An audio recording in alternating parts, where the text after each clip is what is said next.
warahmatullahi wabarakatuh. Perkenalkan, saya Alvina Dustalia Komara dari kelas A119 dengan NIM 13519100025. Sini saya akan menjelaskan tentang bakteri. Banyak sekali yang masih mengira jamur dan bakteri itu sama, tetapi sebenarnya jamur dan bakteri itu berbeda. Jamur sendiri yaitu makhluk hidup yang sangat kecil bersifat mikroskopis namun bukan dari jenis bakteri. Biasanya jamur tumbuh pada makanan yang sudah busuk atau basi. Sedangkan bakteri dapat dilihat dari berbagai macam aneka warna karena ditumbuhkan dengan bantuan media. Pelajari tentang bakteri disebut bakteriologi. Bakteriologi sendiri merupakan ilmu yang mempelajari kehidupan dan klasifikasi bakteri, struktur anatomi sel bakteri, cara kerja sel bakteri, interaksi antar sel bakteri, dan juga tanggapan bakteri terhadap perubahan pada lingkungan hidupnya. Bakteri yang pertama ada membran sel. Membran sel tersusun atas lemak dan protein. Bersifat semi-permeabel yang berfungsi untuk mengatur keluar masuknya zat ke dalam sel. Sari-sari makanan yang telah diperoleh akan dimasukkan ke dalam membran sel ini. 2. Sitoplasma.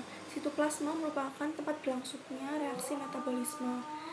Sitoplasma sendiri merupakan cairan yang berada pada sel. 3. Ada nukleoid atau DNA yang berfungsi untuk mengontrol sintesis protein dan pengelolaan sifat. 4. Ada flagella atau cambuk besar yang berfungsi sebagai alat penggerak. Flagella melekat pada membran luar pada dinding sel. Dan yang terakhir, ribosom, tersusun atas protein dan RNA yang berfungsi sebagai tempat sintesis protein.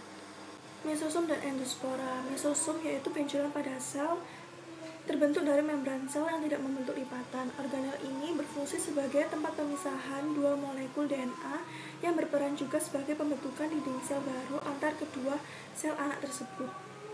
Endospora yaitu digunakan untuk melindungi bakteri dari suhu yang sangat panas atau suhu yang sangat dingin.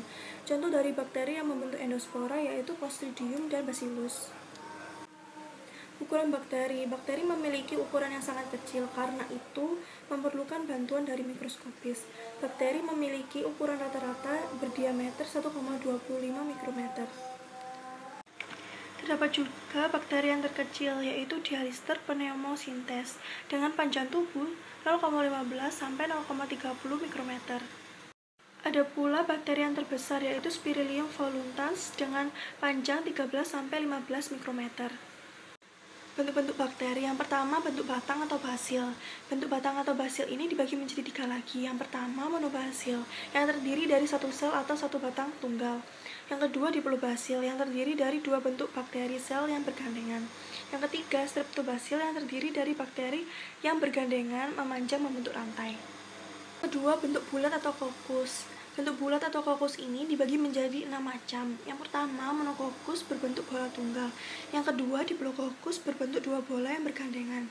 Yang ketiga, staphylococcus, bakteri yang berbentuk bola membentuk segitiga. Yang keempat, streptococcus, bakteri yang berbentuk bola membentuk memanjang seperti rantai atau ular. Yang kelima, sarkina, membentuk bidang ruang kubus. Dan yang terakhir, yang keenam, tetracoccus, berbentuk 4 bola seperti persegi. Yang ketiga dari bentuk-bentuk bakteri yaitu bentuk spiral. Bentuk spiral ini dibagi menjadi 3 golongan lagi. Yang pertama, spiral berbentuk spiral. Yang kedua, vibrio membentuk koma yang dianggap sebagai bentuk spiral.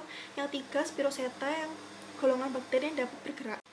Perkembangbiakan bakteri. Perkembangbiakan bakteri dibagi menjadi 2, yaitu rekombinasi genetik dan membelah diri.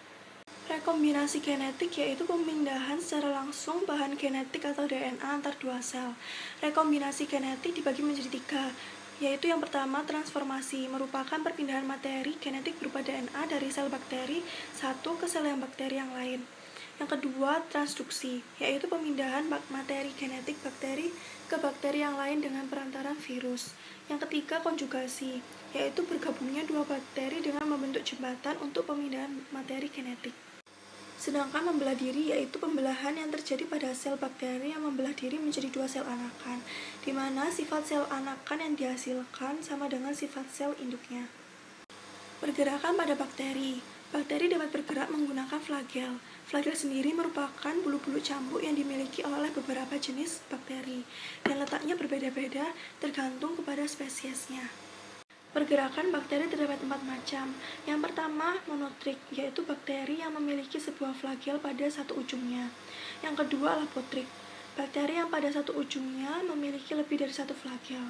Yang ketiga, amfitrik, yaitu bakteri yang kedua ujungnya hanya terdapat satu buah flagel. Yang keempat, pelitrik, yaitu bakteri yang memiliki flagel pada seluruh permukaan tubuhnya. Mekanisme bakteri dalam menimbulkan penyakit terdapat dua macam. Yang pertama, invasi. Invasi merupakan kemampuan dari bakteri untuk menyerang dan menyebar.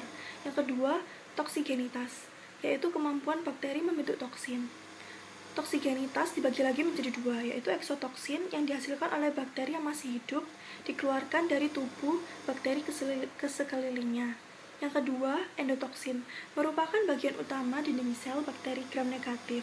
Toksin dihasilkan oleh bakteri yang telah mengalami lisis setelah bakteri tersebut hancur.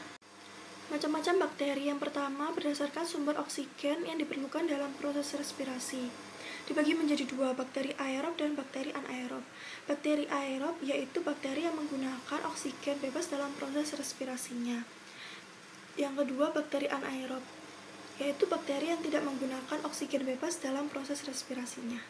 Macam-macam bakteri yang kedua yaitu berdasarkan kebutuhan terhadap oksigennya.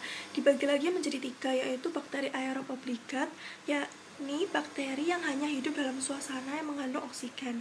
Yang kedua, bakteri anaerob obligat, yaitu bakteri yang hanya dapat hidup dalam suasana tanpa oksigen. Yang ketiga, bakteri anaerob fakultatif, yaitu bakteri yang dapat hidup dengan atau tanpa oksigen. Macam bakteri yang ketiga itu berdasarkan cara memperoleh makanan. Dibagi lagi menjadi tiga, yaitu bakteri heterotrof yang bersifat saprofit, yang mendapatkan zat organik dari sampah, kotoran, bangkai, dan juga sisa-sisa makanan. Bakteri ini menguraikan zat organik dalam makanan menjadi zat anorganik, yaitu CO2, H2O, dan energi dan mineral. Bakteri heterotrof yang bersifat parasit. Bakteri ini merugikan baik pada manusia, hewan maupun tumbuhan. Bakteri ini menyebabkan sakit atau patogen. Yang ketiga, bakteri autotrof, yaitu bakteri yang dapat menyusun zat makanan sendiri dari zat anorganik yang ada. Dibedakan lagi menjadi dua golongan, yaitu bakteri fotoautotrof dan bakteri kemoautotrof. Dari zat anorganik yang ada. Dibedakan lagi menjadi dua golongan, yaitu bakteri fotoautotrof dan bakteri kemoautotrof. Fotoautotrof yaitu bakteri yang memanfaatkan cahaya sebagai energi untuk mengubah zat anorganik menjadi zat organik melalui proses fotosintesis. Sedangkan bakteri kemoautotrof yaitu bakteri yang menggunakan energi kimia yang diperoleh saat terjadinya perombakan zat kimia dari molekul kompleks menjadi molekul yang sederhana dengan melepaskan hidrogen. Sekian dari presentasi saya, maaf bila ada salah kata. Wassalamualaikum warahmatullahi wabarakatuh.